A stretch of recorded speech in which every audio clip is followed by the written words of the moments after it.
하나님이 사람을 행복의 원리로 창조했다 그랬습니다.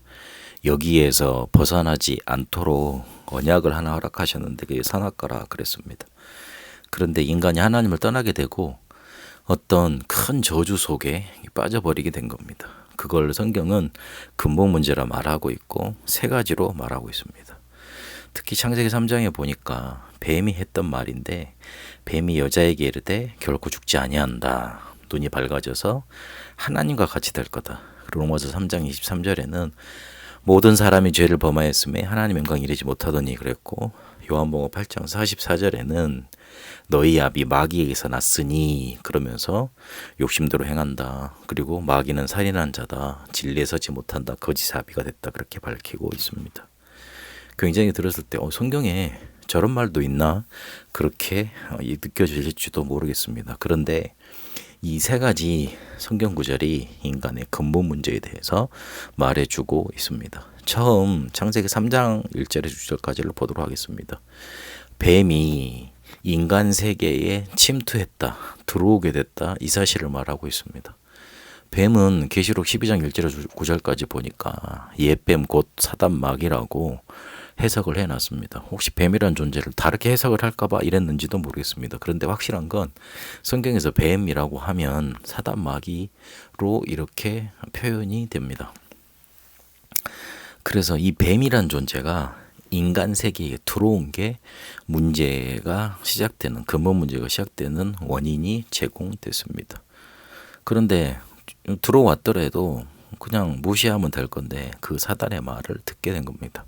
근데 그 사단의 말이 거짓말이었습니다. 결국은 하나님의 언약을 못 믿게 불신하게 만들어서 어떤 결과를 가지고 오냐면 하나님을 떠나게 만듭니다. 하나님을 떠나게 된 이후로 인간은 노동을 해야 됐고 임신이 고통이 되게 됐고, 그리고 늘 뭔가를 채워야 되는, 그리고 뭔가의 사랑을 간구해야 되는 그런 존재로 떨어지게 돼버렸습니다. 그래서 에덴 동산 그 축복의 자리에서 내쫓기게 되고 실제로 이렇게 하나님의 축복과는 멀어지는 저주 재앙 속에 살아가게 된 겁니다.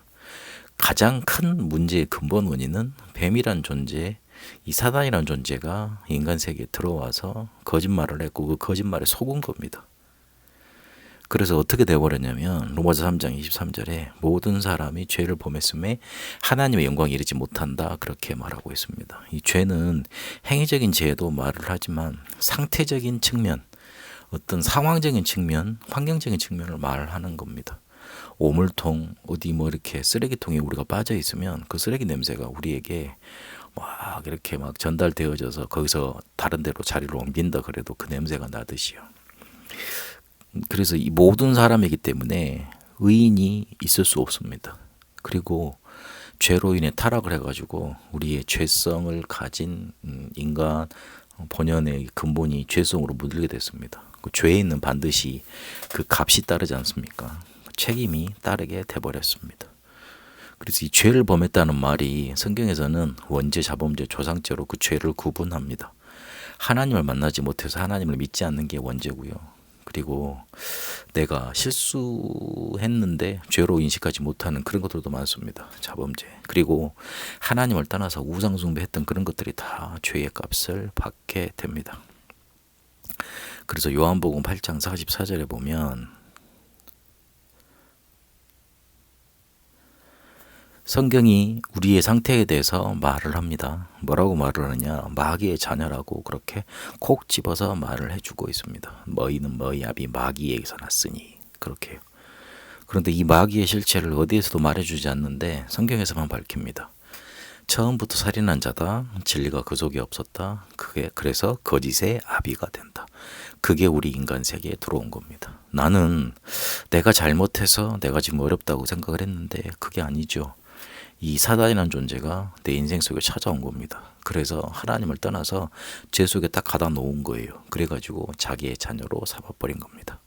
이게 성경에서 말하는 우리 인생의, 우리 인간의, 그리고 나의 근본 문제입니다. 이걸 내가 해결할 수 없기 때문에 창세기 3장 15절에 여자의 후손을 보내주셔서 사단의 권세를 깨뜨리시고 하나님 만나는 길을 열어주신 겁니다. 우리가 우리의 죄가 뭔지도 모르고 이거 해결할 길이 없기 때문에 죄가 없으신 분이 우리에게 오셔서 하나님 만나는 길을 여시고 우리를 죄에서 해방시켜 주셔야 됩니다. 그리고 사단은, 이 마귀 존재는 우리가 스스로 해결할 수가 없습니다. 그리스도만 이 존재가 무서워하기 때문에요. 그리스도가 오셔서 이 사단의 권세를, 머리를 깨뜨리셔야 됩니다. 그렇게 그리스도께서 우리에게 인생 속에 찾아오셔야지만 우리의 근본 문제가 해결되게 되어 있습니다. 우리의 근본 문제에 대해서 확실하게 다시 확인해야 됩니다. 내가 잘못한 것도 있지만, 그리고 내 잘못을 떠나서 잘못을 할 수밖에 없는, 문제가 올 수밖에 없는 근본 문제가 우리에게 찾아온 겁니다. 하나님을 떠났습니다. 죄 속에 빠졌습니다. 이 마귀란, 사단이란 존재가 우리를 사로잡은 겁니다. 이게 우리의 인생 근본 문제입니다. 여기서 빠져나온 길은 그리스도밖에 없습니다. 그 그리스도가 바로 예수십니다. 우리가 그 복음을 받았습니다. 이 복음을 붙잡고 이 근본 문제를 제대로 알고 복음을 붙잡는 은혜 있게 되시길 바랍니다. 살아계신 하나님 감사합니다. 우리의 인생 근본 문제, 하나님을 떠나서 죄 속에 빠져서 마귀에게 사로잡힌 바 됐다는 것 오늘 확인했습니다. 그리스도 되신 예수님만이 이거 해결하신 구세주인 줄 믿습니다. 이 복음을 붙들고 승리케 하옵소서. 예수 그리스도 이름으로 기도합니다. 아멘.